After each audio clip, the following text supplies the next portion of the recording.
Hey everyone, and welcome to an episode of the Football for Life show podcast. This is a match reaction video brought to you by your host for today, at least, Weirly, reacting to Liverpool's 3-1, embarrassing 3-1 result away at Leicester.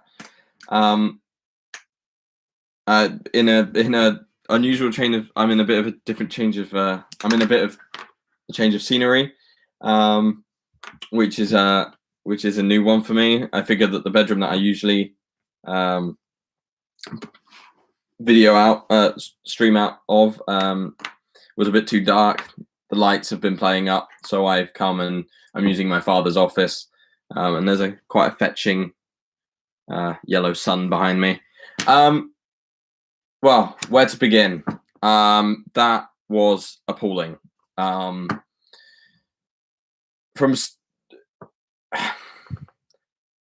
It's one of those games where you are really confident throughout the entire game. Everything you see before you is really high quality and is really worth getting excited about and confident about. And yet you come away at the end because of a handful of things that have happened, and now you're left feeling like an empty shell of a person. It's good to see we've got some people interacting with the chat already.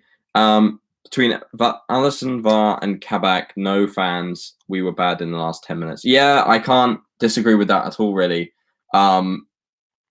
We played really well for 75 minutes of that game. We score, we're creating chances every few minutes. Cool. Family, there's some flapjack on the go, apparently. We're creating chances left, right, and center. We're looking really positive in possession. We look dangerous when we're going forward. And actually, the only problems we had, if I was to say that we had any, was in the final third. It was transitioning that impressive passing display and high press into chances in the final third. And for most of the game, we looked like we were on the cusp of it, and then we even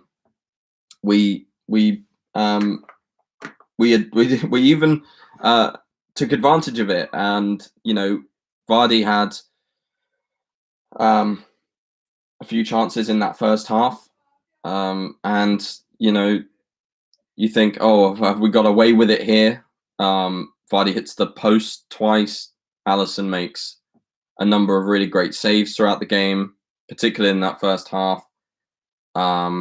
We have that chance for Firmino that's saved by Schmeichel, and you think, are we wasting chances?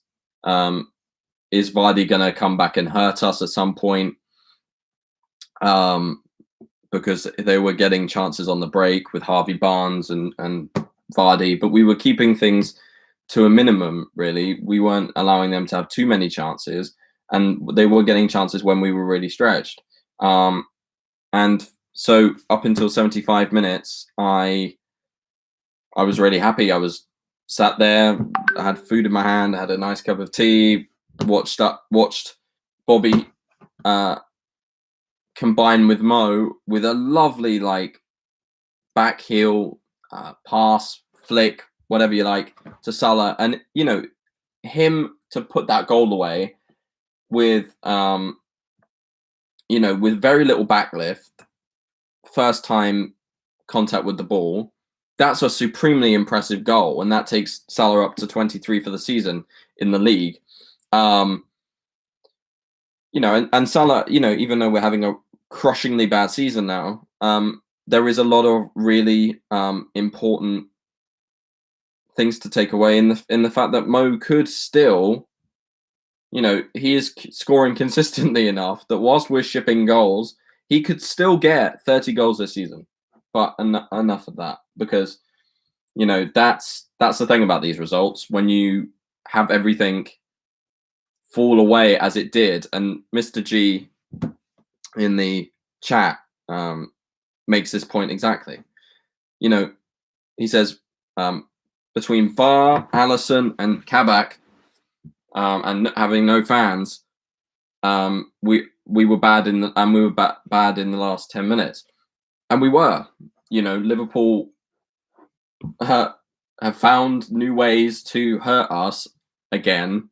I know it's not necessarily all of their fault, and they're not choosing to do it, but they somehow are finding ways to snatch defeat from the hands of the claws of victory. We concede a soft free kick, let's put it that way, on the edge of the area, and it's a regular free kick. The commentators had pointed out that Leicester had been poor all season from when it came to scoring from free kicks, from other set pieces like corners, and yet and so I was thinking, yeah, this is going to be fairly comfortable. VAR checks it. It's not a penalty. It goes to a free kick. So you're thinking, oh, thank God we've dodged a bullet. There's that thing about Liverpool again for a split second. And then Maddison scores this free kick. And it's gutting because he scores it, but Amati is offside. And yet the ref goes to VAR, rules out the goal initially, then goes and looks at the monitor, having disallowed the goal, and then finds some new angle to find to find a Liverpool player's foot in which to give the goal. They say it's Bobby Firmino's foot that is the culprit. But if you look at the angle, his foot is barely visible. There's no way that they could have possibly given it. There's a picture going around online that going back to the Van Dijk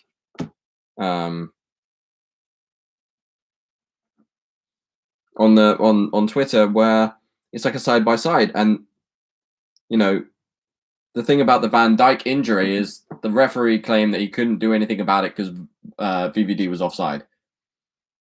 But he's exactly in the same position as Amati is in today's incident. So by that logic, they're both offside. They're both. You can't make a decision on it other than to not give it. And he somehow gives the goal, and our heads just rolled off and rolled down the road and rolled into the River Mersey. Or wait, what's the river that would be near Leicester? Anyway, my geography is too poor to try and do that. And we then have the Kabak Allison goal, which is, I couldn't believe my eyes. Like, I just couldn't believe my eyes. Our brand new centre-back who comes in, he's 20. He's done an absolutely incredible job. It's a really strong debut for a guy playing in a new league, new language, relatively. New teammates, new style, incredibly diverse way of playing. He looks confident for the basically the whole of the game, and then it just collapses. A ball comes out. I can't exactly remember it, but there's a mix-up. He essentially collides with Allison.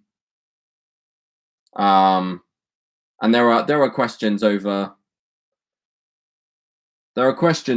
what happened with that. Kabak has clearly gone to clear it.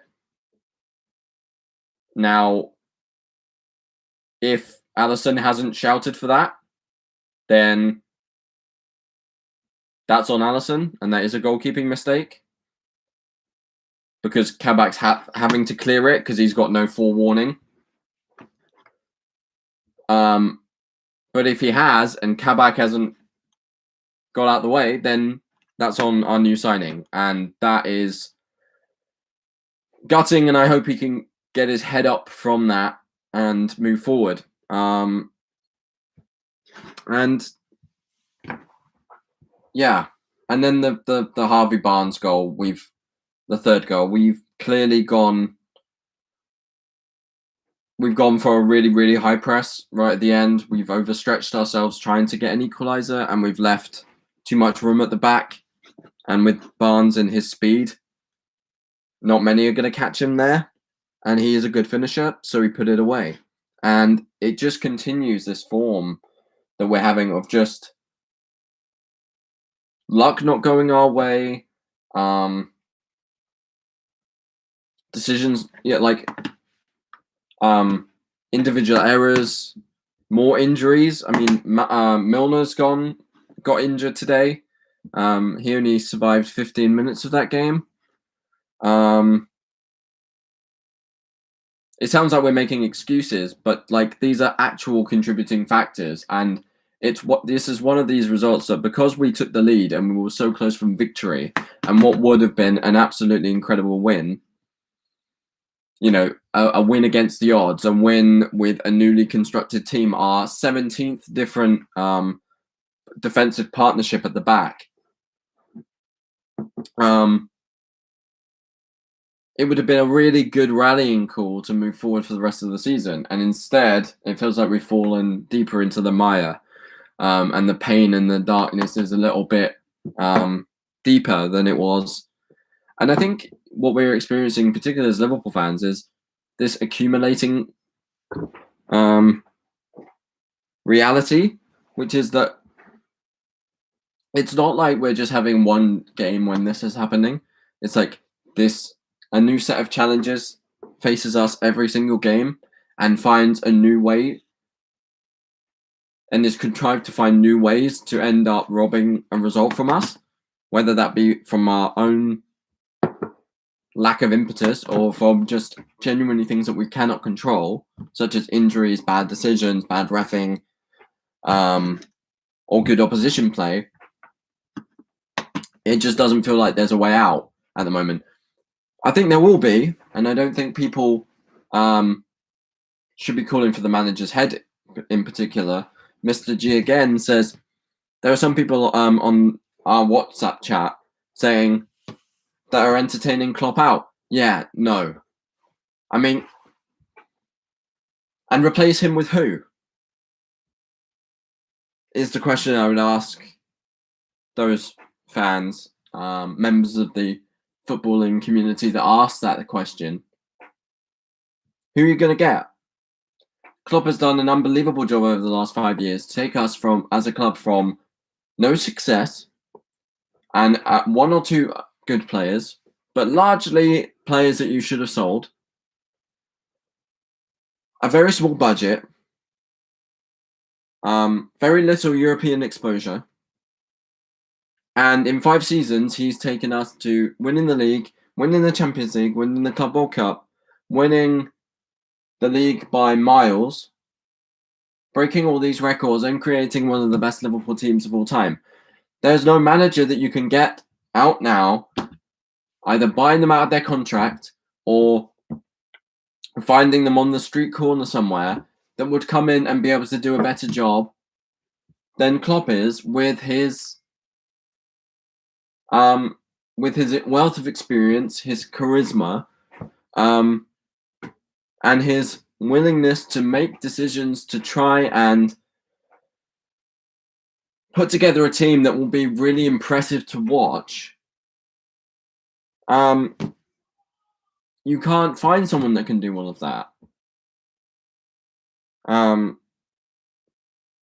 just isn't someone that can do that. If Klopp is struggling with this ongoing injury crisis and this period of poor form, then no manager can. And I think it's a joke, and I think it's reactionary to say Klopp out. And I don't even think that there are many necessary people that are Liverpool fans that want him gone, or think that he should go. You know, I think what we're seeing is that, like, a lot of the people that would jump to the Klopp out thing is that they know it's rival fans that know how good Klopp is, and they don't want us to be successful. That's basically it. And then, of course, you do have some reactionary Liverpool fans who might as well just be sort of glory hunters a bit, you know? People that want instant success and would rather have our ownership sell up to the Saudis and have maybe them fire our manager and to have a few more months of instant success so they can feel good again. Yeah. Let me go to Twitter and get some people's thoughts on the game. Because we haven't got many in the live chat, but I want to keep this conversation going for the next 5 minutes or something like that.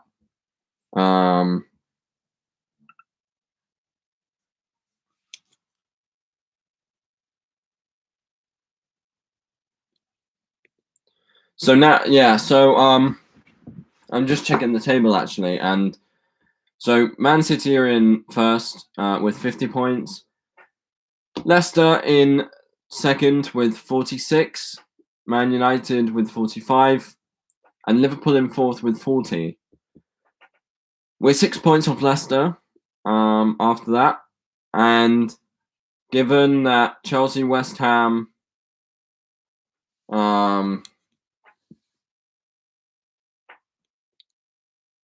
and a number of other teams are all playing today, Liverpool could be as low as well, if results go favourably, we could be in sixth. If it goes really badly, we would be in eighth. And it's certainly, again, I'm not trying to find massive positives in this game because I think, and I've just seen the third goal again, I think just the nature of the 3 goals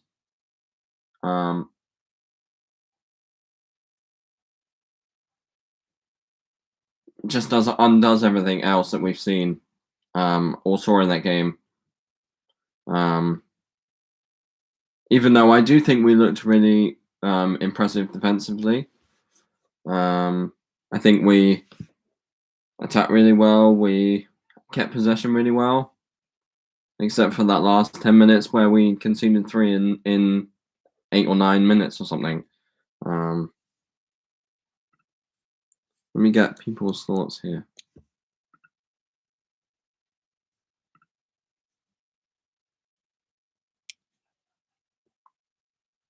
I see some people saying we need Haaland, Grealish, and Upamecano to save our club and our to reignite our season and our club. I think, well, on the Upamecano one, I'm sorry, but he's already gone to Bayern. The news came out yesterday from Fabrizio Romano and a number of other journalists close to Bayern Munich, and they said that he signed a pre-contract agreement.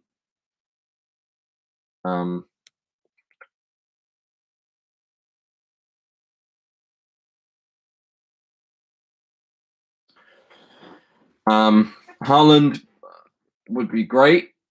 But it would take probably selling one of the front three to finance that. Given how prolific he is at the moment and how young he is, Dortmund are not going to try and sell or want to sell for unless they know they can get 130 million for him.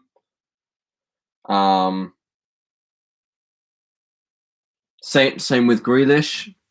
You know, we've seen Man United try and get Grealish for the last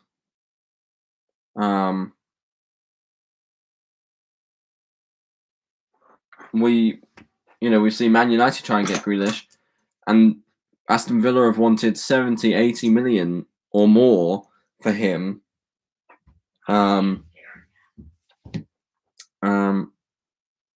I don't think we can afford that right now. And he would certainly improve the team, but like, would he be able to cut it at the highest level for a club like ours? You know, is there a fear of the Wilfried Zaha situation where, yes, looks very exciting at the time, goes to a big club, can't deal with the pressure, can't deal with the eyes on him, and his tricks aren't good enough to get to sort of justify the price tag. Maybe that would happen. I just don't see him coming to us. I see him going to a Man United or something, or a City. Or a Tottenham. I don't see him coming to Liverpool anytime soon. I don't think it fits. I think if we got him for maybe a quarter of the price, 20 million, 25 million, 30 million, that's more sensible. You would have room to then sell him on, given his age and talent, if it doesn't work out. But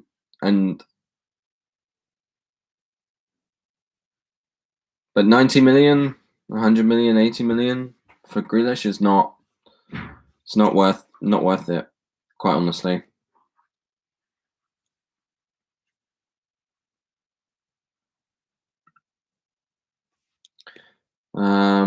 Looking on Twitter,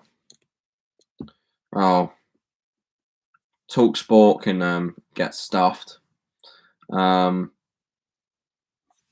They've come out with an article saying Steven Gerrard's return to Liverpool could be sooner than expected, with the eyes emoji.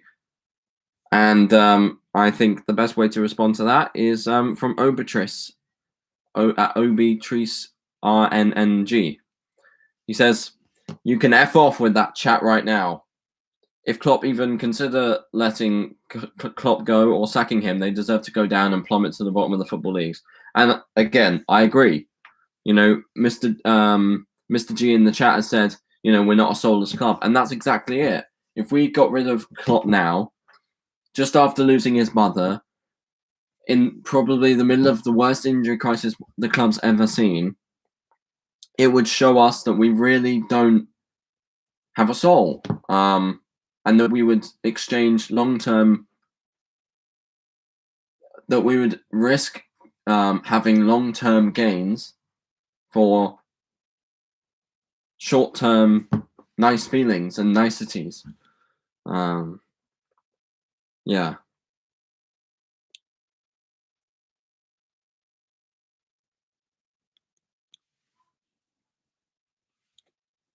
Let's look again here.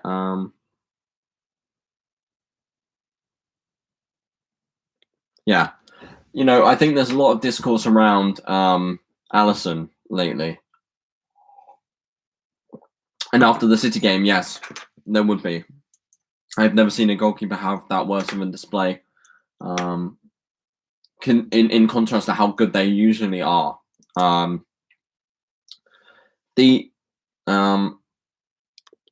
Again, looking at Twitter here,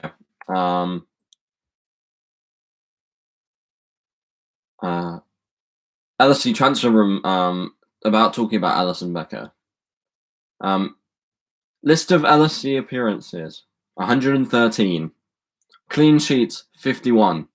Achievements: 1 Champions League, 1 Premier League, 1 Club World Cup, 1 Super Cup, 2 FIFA Pro World 11 trophy wins, 1 Premier League Golden Glove, and the Yashin Trophy. And then they end by saying form is temporary, class is permanent. And they're exactly right. You know, haters can speak all they want, but when their goalkeeper is as successful as ours, they can just shut up until then. You know.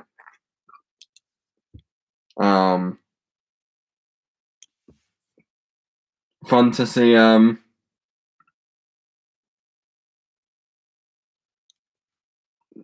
Real Madrid fan saying this club is finished. Well, mate, you can go and screw off. Because we're not. Tony says, Crazy Italian 7 says, the officials are a joke. Can't believe how many decisions go against us. And it reminds me of another point that I wanted to get into. Let me see if I can bring it up here. It's on my phone.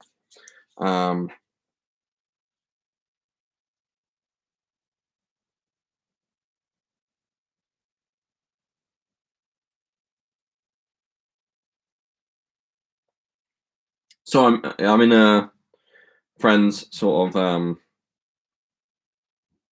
group chat, and certainly the conversation around today's game has been pretty fiery. Katumba says, it's just been a very bad season for us. Let's try and be in the top 4 and move forward from there. And Adrian backs that up. He says, not Adrian, our goalkeeper, although if he was in the chat, that would be pretty amazing, even though we're kind of harsh on the guy. He says, very true. Winning Champions League may be our only way into next year's. But he also says we may not even get Europe at all. If all the teams around us win, we will be 7th. And that's right. If results go against us today, then we could end up as 7th or 8th. But I think it's important to just imagine that this season in isolation, because all the worst things and all the things that could go wrong went wrong this season. And they're freak incidents, like freak injuries, freak decisions, all of this.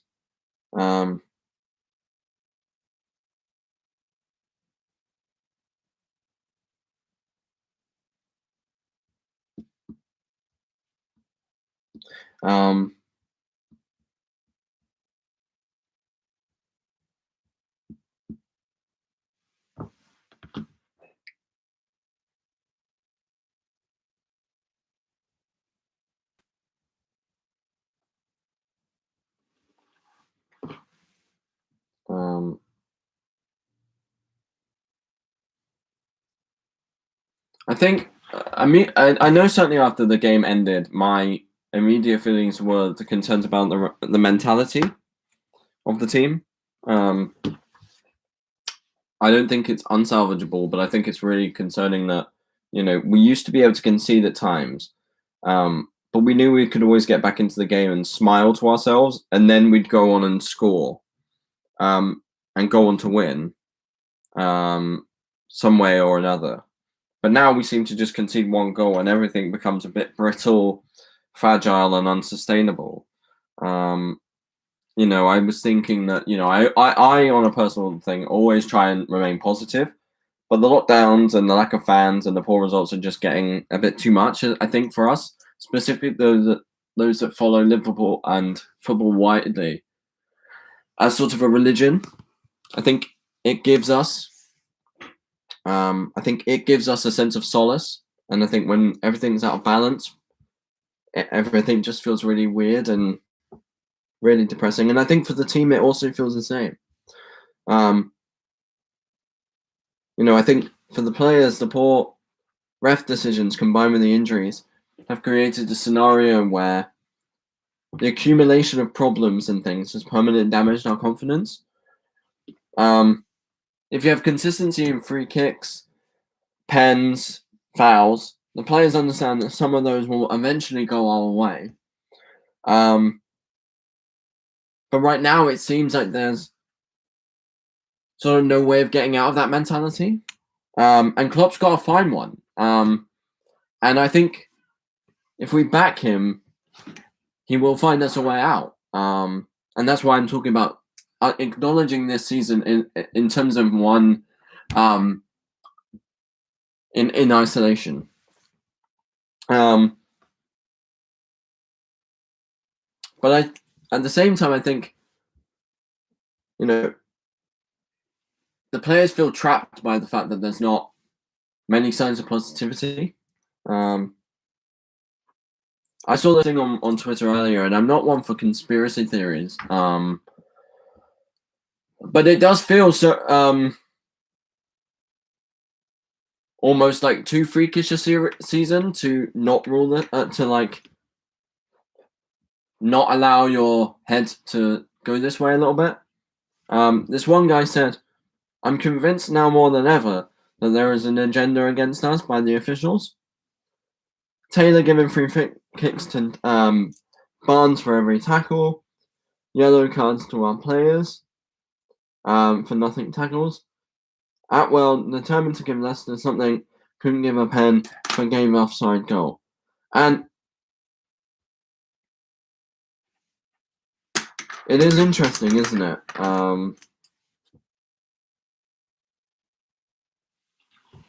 It's something you don't want to consider, and it would do us all a disservice if we were to start on that thinking. But I guess in our feverish state as fans, we will pull out some of the strangest conclusions sometimes. Yeah. I'll give a couple of more comments and then we'll end. Source Kid says, "Kabak isn't good for Liverpool. No wonder Schalke isn't doing well." Well, I'm sorry, but I'm going to call you out here. This makes no sense. Sorry if the lighting's playing up. I'm not entirely sure about how to solve the lighting issue. I hope you can all see. A, this was his debut. B, he actually looked really solid for most of the game. Just that one mistake.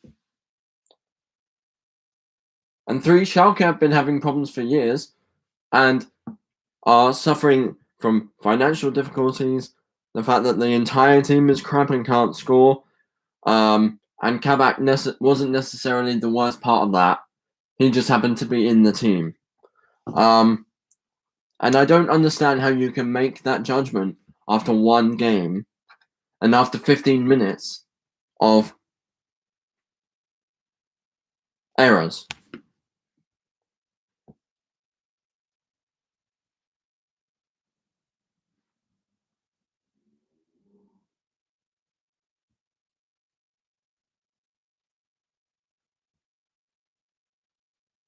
And we'll end on a positive note. In response to that previous comment, we from Silovia, I hope I'm getting your name right, mate. He says, 1, we don't have to expect someone who's come from the Bundesliga to the EPL to make a strong impact on his debut or in his first few games, especially when he doesn't know the system. And I think that's a really positive note. I think that's something to bear in mind. Yes, it will be easy to jump on the guy, especially if he is at fault for that goal. But again, if he didn't get a shout from Alisson, then that's not on him. And his first instinct was to go and clear the ball and kick it into the stands. And for that, I can't I can't attack Kabak for that.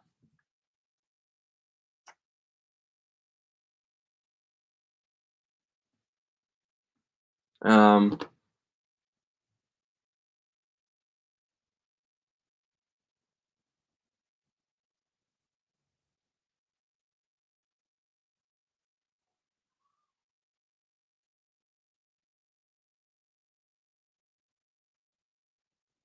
um,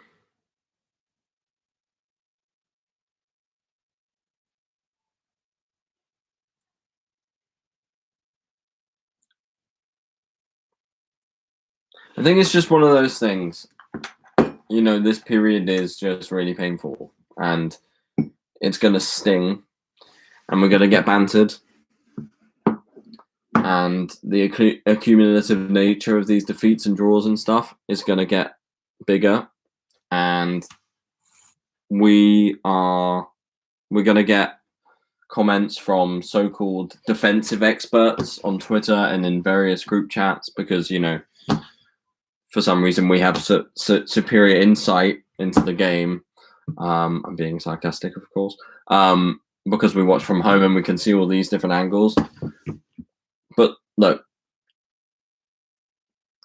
Liverpool have people with economics PhDs, doctors in various fields of medicine to try and get our players fit as fast as they can, as healthy as they can be. You know, people that are immensely qualified, and they will find a way out of this. We always will. And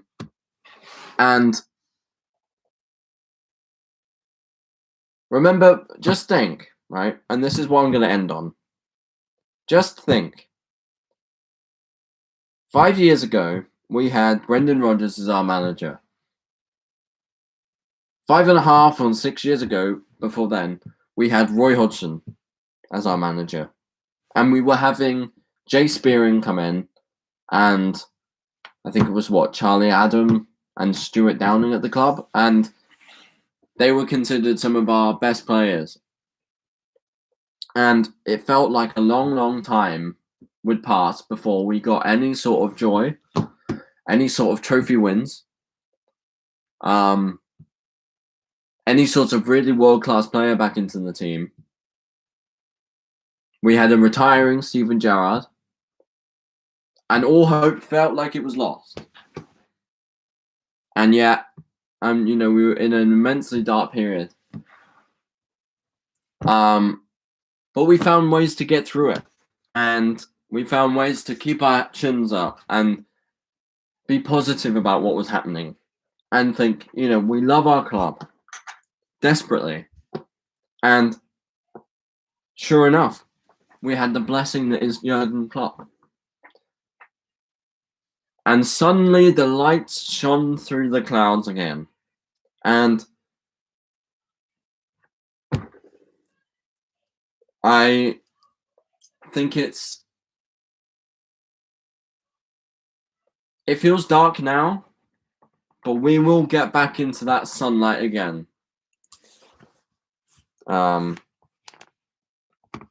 this lighting's really playing up, isn't it? Yes, we will get through this, and we will get into a period of real positivity. And like I said, with the Alisson thing, right? In 5 years,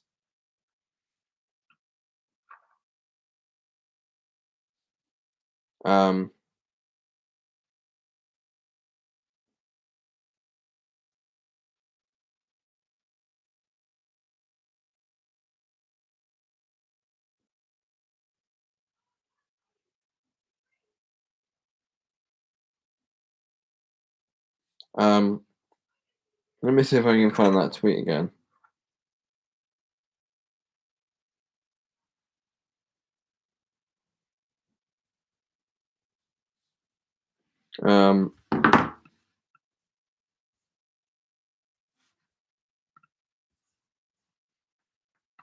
You know,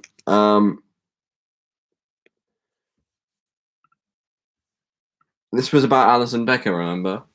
But this is the wider thing that we know. Achievements at the club. 1 Champions League, 1 Premier League, 1 Club World Cup, 1 Super Cup. We've got Mo's multiple golden boots. We've got Alisson's 1 Premier League Golden Glove and the Yashin Trophy.